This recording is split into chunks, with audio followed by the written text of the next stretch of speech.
बिस्मिल्लाहिर्रहमानिर्रहीम। आज की कहानी एक बंगाली हसीना की है जो इंसानी स्मगलरों के हाथ चढ़ जाती है।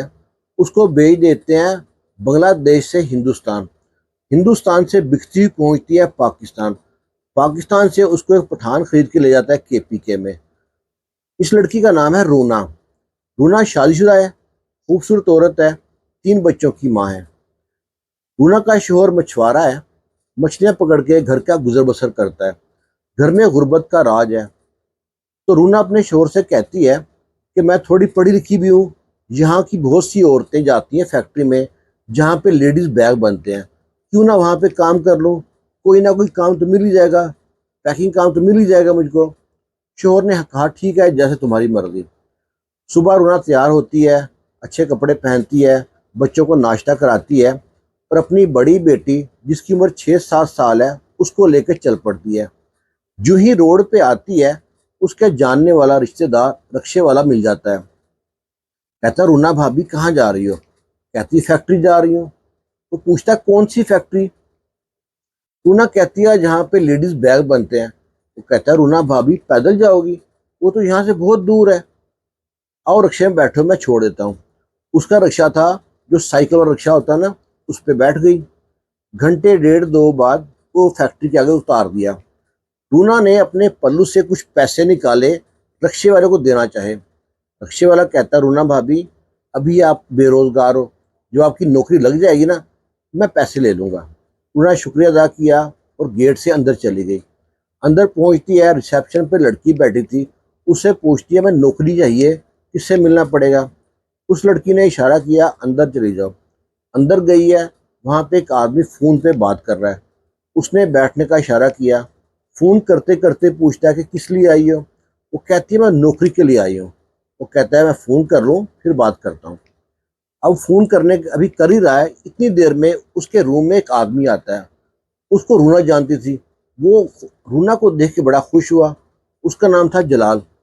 जलाल कहता है रूना भाभी आप यहाँ पे कैसे? और जो जलाल था, जो रूना का जेठ है, उसका दोस्त था।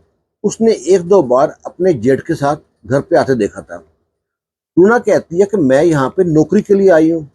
जलाल कहता है भाभी समझे नौकरी आपकी हो गई, मैं यहाँ पुराना मुलाजिम हूँ, मैं आपकी सिफारिश करता हूँ। और ना जब फ़ोन बंद हुआ तो वो कहता है मालिक से कि मैं इसको जानता हूँ, कोई नौकरी दे दें इसको। मालिक ने उसका नंबर ले लिया, कल बताएंगे। वो रूना को उसकी बेटी को वहाँ से लेके आता है, उनको जूस पिलाता है। रूना को जूस पिलाता है, उसकी बेटी को जूस पिलाता है। रूना बड़ी खुश होती है, शुक्र है नौकरी मिल गई। गर्मी भी बहुत थी।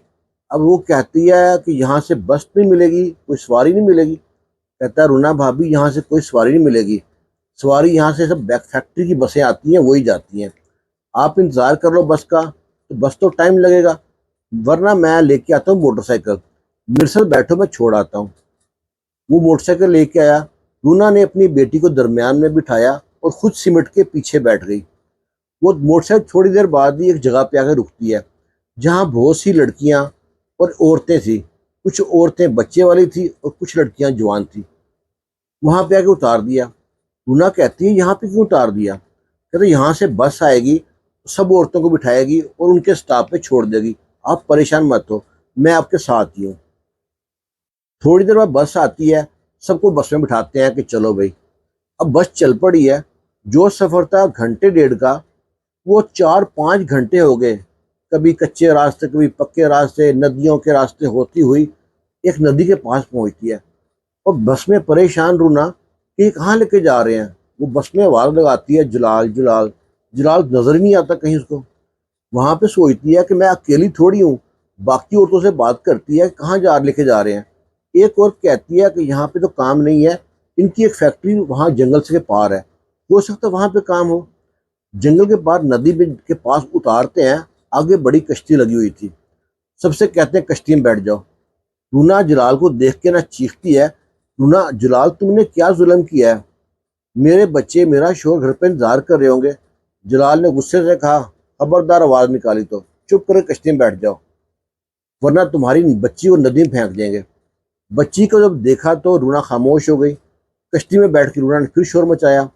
किसी ने उसके सर पे चप्पू दे मारा। जो ही चप्पू लगता है रूना बेहोश हो गई। اور جب رونا کو ہوش آتا ہے اپنے آپ کو ہندوستان میں پاتی ہے، اور وہاں پہ مختلف لڑکیوں کی بولی لگ رہی ہے۔ کچھ لڑکیاں لاکھ میں، کچھ 50,000 میں، کچھ 2 لاکھ میں، کچھ 1.5 لاکھ میں، جیسی جیسی قیمت لگتی ہے ان کو خریدتے جاتے ہیں۔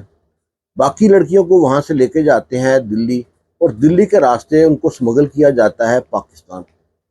جب پاکستان لے کے آتے ہیں، بہت سی عورتیں وہاں بک گئی، اور کرتے کراتے ایک پٹھان نے رونا کو خرید لیا۔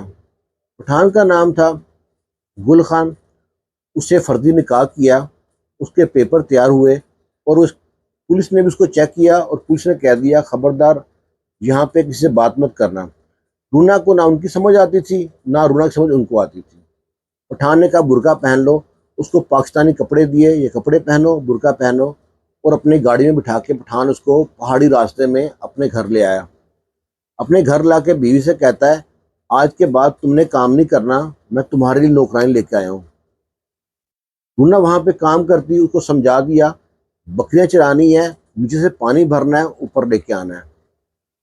جو پٹھان کی بیوی، اس کا نام شیرین تھا، بڑی اچھی اور نیک عورت تھی۔ وہ رونا کو روتا دیکھ کے نا اس کو اشاروں میں سمجھاتی کہ صبر کر۔ رونا وہاں پہ کافی دیر رہی تو تھوڑی بہت بولی سمجھ لگ گئی۔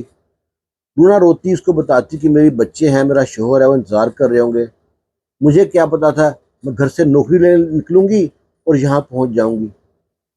لیکن رونا کو ایک خوشی تھی کہ کسی نے اس کے جسم کو ٹچ نہیں کیا تھا۔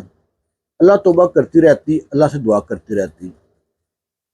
جو گل خان کی بیوی ہے رونا سے کہتی ہے یہاں سے نکلنے کا ایک ہی راستہ ہے، یہاں پہ ایک تنظیم آتی ہے جو باہر کی تنظیم ہے، ایسے لوگوں کی مدد کرتی ہے، یہاں پہ اکثر لوگ ایسی عورتوں کو خرید کے لاتے ہیں دور دراز علاقوں سے، اور کوشش کرو، دعا کرو اس دن گل خان گھر نہ ہو۔ اور جب وہ بس گاڑی آتی ہے نا تو اکثر اس کے ایک مخصوص جو ہے نا اس کا ہارن ہے وہ بجتا ہے۔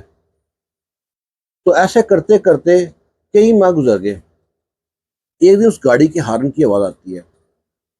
گل خان کی بیوی شیرین کہتی ہے رونا ہم پہاڑی کے اوپر رہ رہے ہیں اور گاڑی نیچے ہے نشیب میں، تو یہاں پہنچ جاؤ کیسے بھی، لیکن بھاگ کے مت جانا ورنہ باقی لوگ جان جائیں گے تم بھاگ کے جا رہی ہو، تمہیں گولی مار دیں گے۔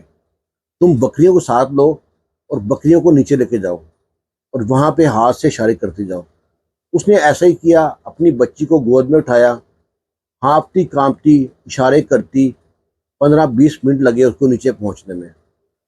یہ نیچے جب اشارے کرتے جا رہی ہے وہ لوگ بھی رک گئے، پہنچی ہے، ان کو جا کے جب بولی ہے کہ میں بنگلہ دیش سے ہوں، یہاں پہ آ گئی، ٹوٹی پھوٹی اس کو اردو آنا شروع ہو گئی تھی۔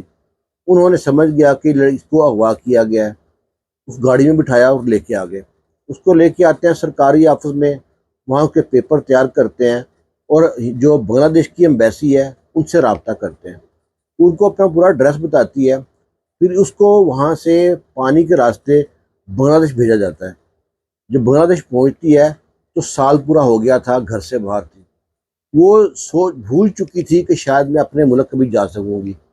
جب اپنے گھر پہنچتی ہے، اس کا شوہر، اس کے بچے اس کو دیکھ کے ایسے گلے لگ کے روتے ہیں۔ شوہر کو ساری بات بتاتی ہے، جو تمہارا بھائی ہے اس کا دوست جو جلال ہے اس نے مجھ کو 35,000 میں بیچ دیا تھا۔ جلال کو بہت ڈھونڈنے کی کوشش کی پر جلال کبھی نظر نہ آیا، وہ شاید گاؤں چھوڑ کے ہی اور چلا گیا تھا۔ اور جلال نے کتنی عورتوں کو ایسے بیچا تھا۔